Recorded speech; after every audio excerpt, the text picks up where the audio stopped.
Hi everyone. So my name is Surendran Selvatnam. So I'm from Group 2 under the subject of ADC605 Accounting for Managers. So I'm here to present my part for our topic, which is DRB Highcom versus Tanchong Motor Holdings Berhad. So this presentation actually provides a detailed examination of the financial performance and strategic positioning of DRB Highcom Berhad and Tanchong Motor Holdings Berhad, highlighting and insights for informed decision making. So my part here will be few parts, which is one is introductions. I'm going to talk about the introductions, and then we're also going to talk about the recommendation based on our financial analysis, based on our both companies' annual reports, and finally about the conclusions on which company that we should recommend for investors. Okay. Let's talk about the introduction part. So the focus here is on the financial and strategic comparison of two major automotive players in Malaysia. So the objective is to identify which company offers better investment or partnership potential. The method that we are using is financial ratio analysis and non-financial evaluation based on the structure, risk, and growth. The purpose and scope of the studies is to evaluate and compare financial health, performance, and future prospects, analyze key financial statements, such as income, balance sheets, cash flow, and ratios. We're also going to consider non-financial factors like brand strength, business risk, and strategic focus. The final goal is to provide data-driven recommendation for investment decision making. So let's go to the introduction part. DRB Highcom Berhad. So this is one of the Malaysia's largest companies in terms of automotive. Apart from automotive, they are also involved in services and properties. They are formed in 1996 through DRB and Highcom merger. It owns Proton Holdings, Bank Muamalat, and Post Malaysia as well. Their key partnership is Honda, Mitsubishi, and Isuzu. They have employed over 50,000 staffs listed on Bursa Malaysia. Their core revenue is in automotive segments. And let's look at the second company, which is Tanchong Motor Holdings Berhad. They are public listed automotive company with roots from the 1950s. Their main brand is Nissan via Edaran Tanchong Motor. They also represent Renault and others. Their regional presence is in most of the Southeast Asia countries, such as Malaysia, Vietnam, Laos, Cambodia. Their business more onto vehicle assembly, finance, leasing parts, fleet management. They are facing challenges, which is shrinking margins, high competitions, but strong. They have a very strong asset base. Hello, good evening. My name is Ajani. I'm gonna present in my part of DRB Highcom Berhad. So let's begin with the high-level overview of the financial analysis comparing for the year 2022 to 2023. Our objective is to evaluate DRB Highcom financial performance across 5 key of dimensions. It's revenue, profitability, assets, liabilities, and cash flow. The key focus is to understand whether earnings growth is sustainable, how healthy the balance sheet is, and whether the company has a sufficient operating cash to support its business and the future investment. Here are the highlights from the income statement. Revenue increased slightly by 2.2% from 15.51 billion to 15 to 85 billion. However, what's more impressive is the growth of net profit, up by 35.4%, and earnings per share improved by 27.3%. This means that although the sales didn't grow significantly, the company was able to generate better margins and profit through stronger cost management and improved contribution from associate companies. Net profit margin improved from 1.9% to 2.5%, indicating more efficient operation overall. Moving on to the balance sheet, total asset grew by 13.8%, reaching RM 58.6 billion. At the same time, liabilities also rose by 14.8%, leading to a modest increase in the equity. The net asset per share went up slightly from RM 3.81 to RM 3.93. However, one area of concern is the debt to equity ratio, which increased from 4.31 times to 4.52 times. This indicates rising leverage, which adds to financial risk, especially if interest rates remain high. It's a signal that while asset growth is healthy, it's being funded more by debt than by equity. Now looking at the cash flow. The most remarkable change is operating cash flow, which jumped from 247 million to over 4 billion. Research reflects better working capital management and stronger collection, especially in banking management. However, investing cash flow was negative by 2.24 billion, mainly due to high capital expenditures and also investment in security. Financing cash flow turned to negative as well, which indicates the company is actively repaying its debt, a positive sign of deleveraging. As a result, the company cash balance improved by 54.7, ending in the year with the 465 billion in cash, provide a strong liquidity after buffer going forward. Good evening, everyone. My name is Lorna. So today I'll be presenting an overview of the financial position of Tanjong Motor Holdings Berhad, comparing the year 2024 to 2023. Let's focus on the assets overview from the company's condensed consolidated statement of financial position. As of 30th September 2024, total assets stood at approximately 5,110.61 million. In comparison, as of 31st December 2023, total assets were 5,114.32 million. This reflects a slight decrease of 3.70 million or approximately 0.07%. Despite this minor change, the overall asset level has remained stable. This suggests that the company has maintained effective asset management throughout the period. In summary, Tanjong Motor Holdings Berhad has demonstrated consistency in managing its resources with minimal fluctuations in its asset base. Continuing with our analysis, let's now take a closer look at the non-current assets of Tanjong Motor Holdings Berhad, comparing figures for September 2024 and December 2023. As of September 2024, total non-current assets stood at 3,146.802 million compared to 3,211.854 million in December 2023. This represents a decline of approximately 65.052 million. So breaking this down, property, plant and equipment decreased by 67.720 million, which is the most significant change. This likely reflects depreciation or asset disposals. Deferred tax assets increased by 16.093 million, suggesting the recognition of tax-related timing differences. Other categories such as intangible assets, equity, securities, and higher purchase receivables showed minor fluctuations. So the key takeaway is that the decline is primarily driven by the reduction in PPE, while some areas like deferred tax assets have seen growth. This indicates strategic asset adjustment and alignment with operational needs. Next, let's move on to the current assets.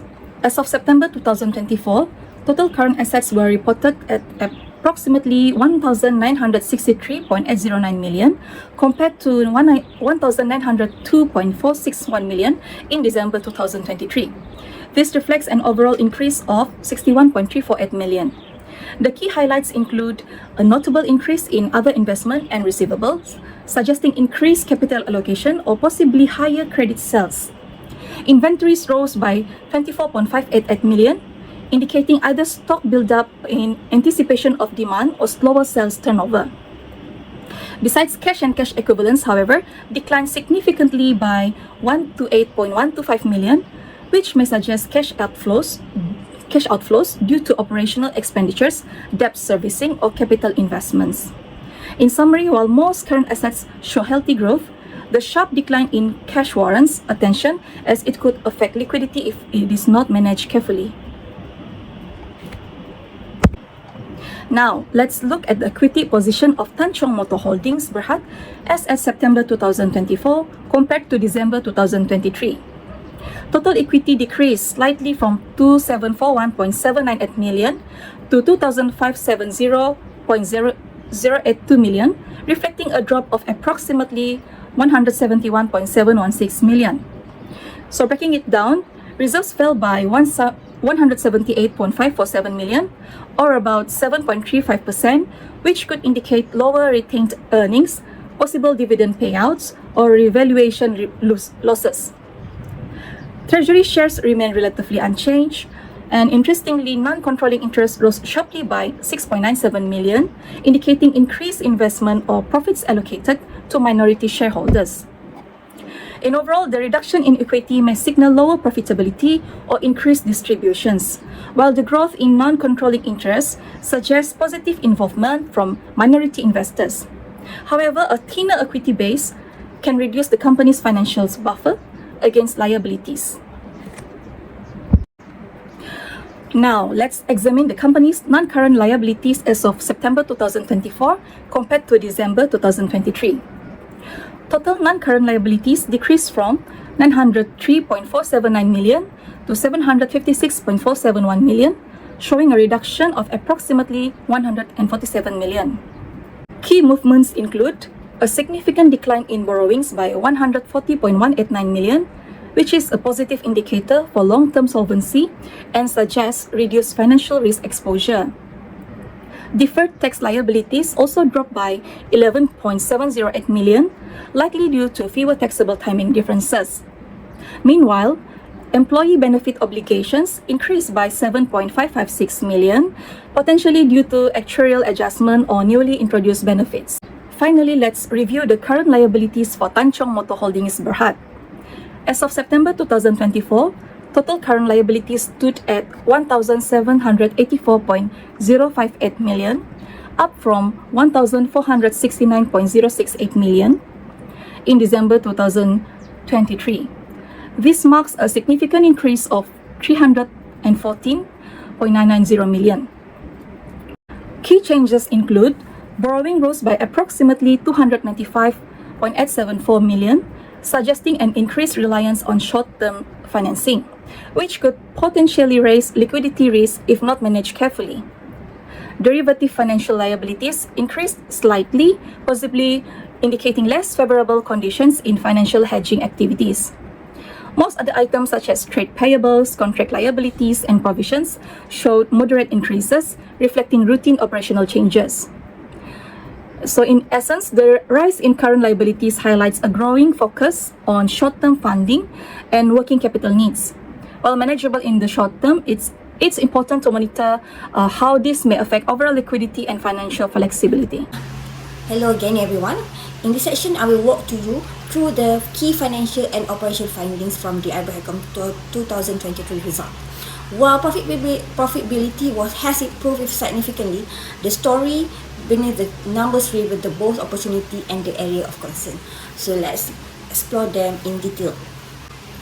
In 2023, the Ibrahicom net profit rose by 35%, but it's important to note that it wasn't driven by the strong sales. Revenue only grew 2.2%, and the profit came largely from the cost control and also increased contribution from associate companies. This shows the good operational efficiency, but also means that the company cannot rely solely to the cost saving moving forward. Top line growth is essential. One of the more pressing issue is the Ibrahicom high gearing.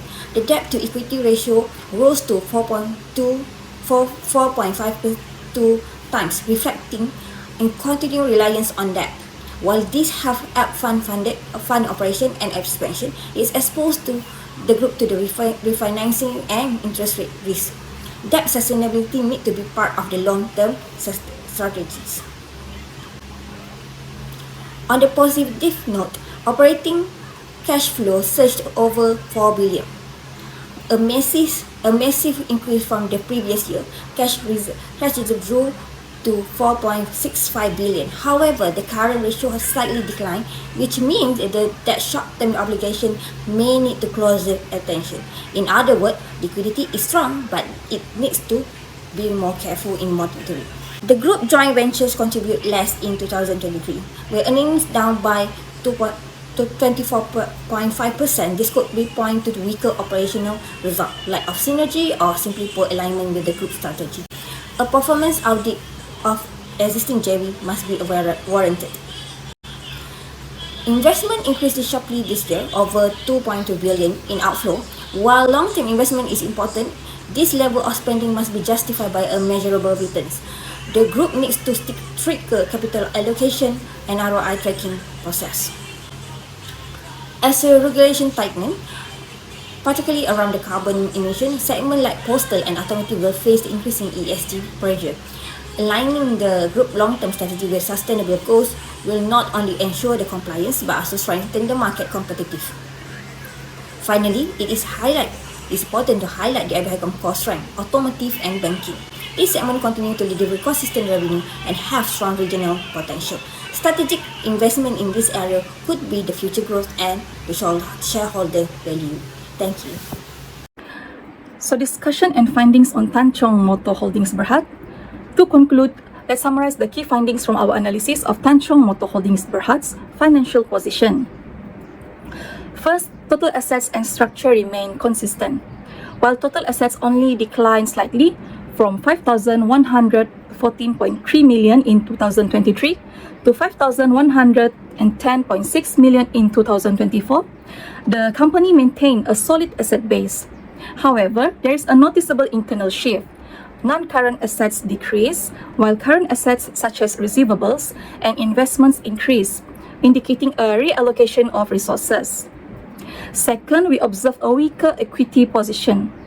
Total equity attributable to owners fell by approximately 6.5%, largely due to a 178.5 million drop in reserves. Consequently, the net assets per share also declined from 4.20 to 3.93. Next, there was a clear increase in short-term liabilities and borrowings. Current liabilities surged by 315 million, primarily driven by a rise in short-term borrowings, totaling 296 million. In contrast, non-current borrowings decreased by 140 million, reflecting a shift toward short-term debt financing. Overall, while the asset base remains stable, the company's capital structure and liquidity management strategies appear to be evolving, signaling areas that warrant close monitoring moving forward. In addition to the earlier points, there are three more important findings to highlight. First, cash reserves were depleted.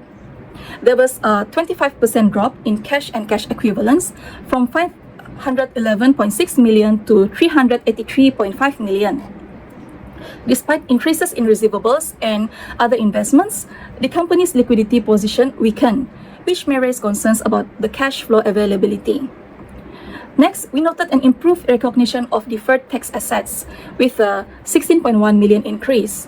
This suggests the company has either recognized past tax losses or deductible timing differences, potentially enhancing its future tax efficiency. And last but not least, the non-controlling interest grew substantially from 1.7 million to 8.6 million, increasing by a factor of 5. This reflects positive performance in subsidiaries with minority shareholders, implying those entities are engaging in more profitable or strategic activities. These findings complement our earlier insights and suggest areas for both strategic focus and risk management moving forward. That's all from me. Thank you. So now let's talk about the next part, which is the recommendation. So based on our analysis, our analysis based on what are the evaluation criteria we have is based on profitability trend, cash flow position, debt management, shareholder return, strategic industry position, and recommendation. And then we go to the recommendation part. In terms of profitability trend, DRB Highcom is stronger and Tan Chong Motor Holdings is weak. In terms of cash flow position, DRB Highcom is excellent while Tan Chong Motor Holdings is deteriorating. In terms of debt management, DRB Highcom needs monitoring while Tan Chong Motor Holdings has riskier short-term focus. In terms of shareholder return, DRB Highcom have an upward trend, Tan Chong Motor Holdings have a downward trend. In terms of strategic industry position, DRB Highcom has a national leader while Tan Chong Motor Holdings has a limited scale. So if you're talking about the recommendation, so I would recommend DRB Highcom because to invest and also to engage with.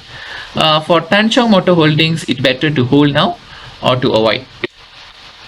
So why I'm coming to this decision is because DRB Highcom Berhad have a stronger financial performance, cash flow and strategic positioning, while Tan Chong faces equity erosion, liquidity stress and limited diversifications. So DRB HiCom Berhad have a suitable for long-term investment, partnership, or expansion strategies. Thank you.